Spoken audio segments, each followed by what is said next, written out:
Manchester City bersiap bersaing dengan Barcelona untuk mendapatkan bintang timnas Spanyol Dani Olmo. Pemain RB Leipzig itu masuk dalam daftar transfer Citizens musim panas 2024. Manchester City sedang bersiap untuk menantang Barcelona untuk mendapatkan Dani Olmo, menurut laporan dari surat kabar Football Espana.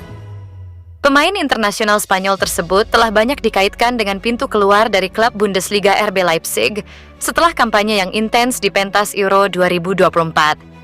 Selain berupaya mendatangkan Nico Williams, Barcelona juga berupaya mencapai kesepakatan untuk Dani Olmo dengan RB Leipzig berharap bisa mendapatkan 60 juta euro atau 1 triliun rupiah untuknya.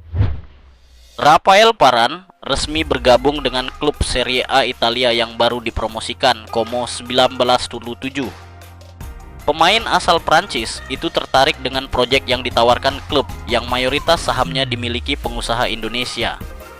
Rafael Varane bergabung dengan Como 1997 dengan status bebas transfer. Bek berusia 31 tahun itu memilih pindah ke Italia setelah kontraknya dengan Manchester United berakhir.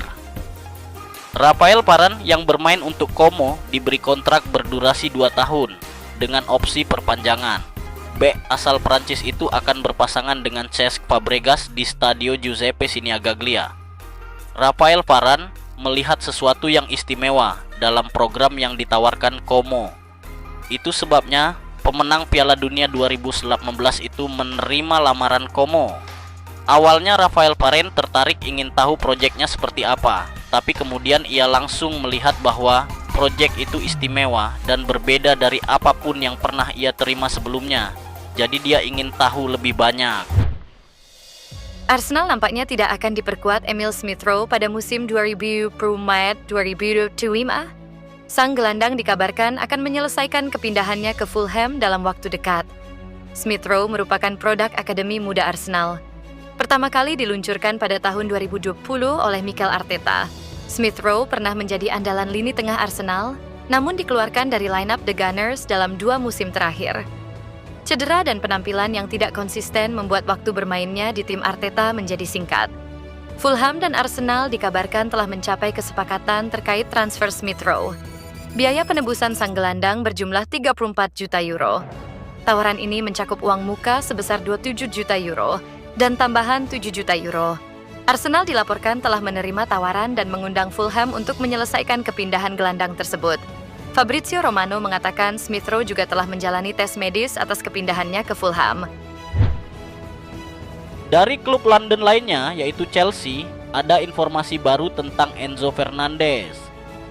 Sang gelandang telah kembali ke tur pramusim Chelsea dan secara langsung meminta maaf atas kelalaiannya. 2 pekan lalu, Enzo Fernandez melakukan siaran langsung Instagram usai timnas Argentina menjuarai Copa America 2024, di mana ia dan rekan-rekannya menyanyikan lagu-lagu rasis, terutama terhadap pemain timnas Prancis. Para pemain Chelsea, terutama yang berkewarganegaraan Prancis, sempat geram terhadap Enzo. Mereka sibuk meng-unfollow Enzo di semua media sosial. Fabrizio Romano mengabarkan situasi tersebut akan segera teratasi.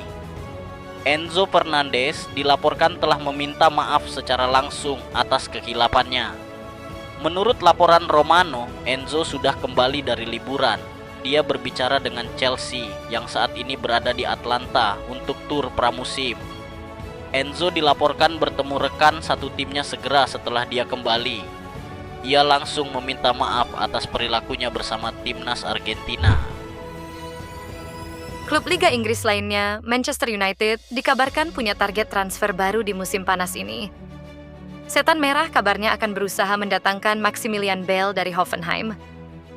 Manchester United sebenarnya baru saja merekrut striker baru. Setan Merah mendatangkan Joshua Zirkzee dari Bologna pada pertengahan Juli lalu.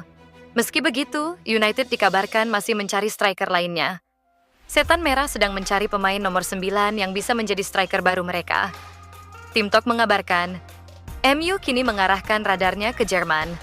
Mereka tertarik mendatangkan Maximilian Bayer dari Hoffenheim. Kabarnya, Manchester United sangat tertarik merekrut Bayer karena potensinya yang sangat besar. Striker tersebut menjadi starter reguler di lini serang Hoffenheim musim lalu. Karena performanya yang luar biasa, Julian Nagelsmann kemarin memboyongnya ke timnas Jerman untuk Euro 2024. Sang striker dikabarkan memiliki klausul rilis senilai 40 juta euro. Menurut MU, klausul ini cukup terjangkau untuk penyerang berbakat seperti Bayer. Jadi mereka saat ini sedang menyusun rencana untuk mendatangkan sang striker di musim panas ini.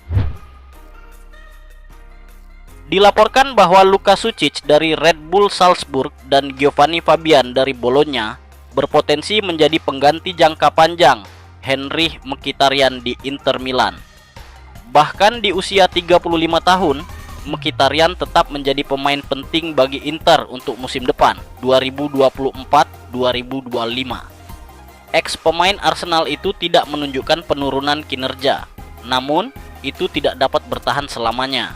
Inter menyadari pentingnya merencanakan regenerasi. Tuttosport melaporkan bahwa ada 2 kandidat untuk peran tersebut. Salah satunya adalah Luka Sučić, gelandang dari Red Bull Salzburg.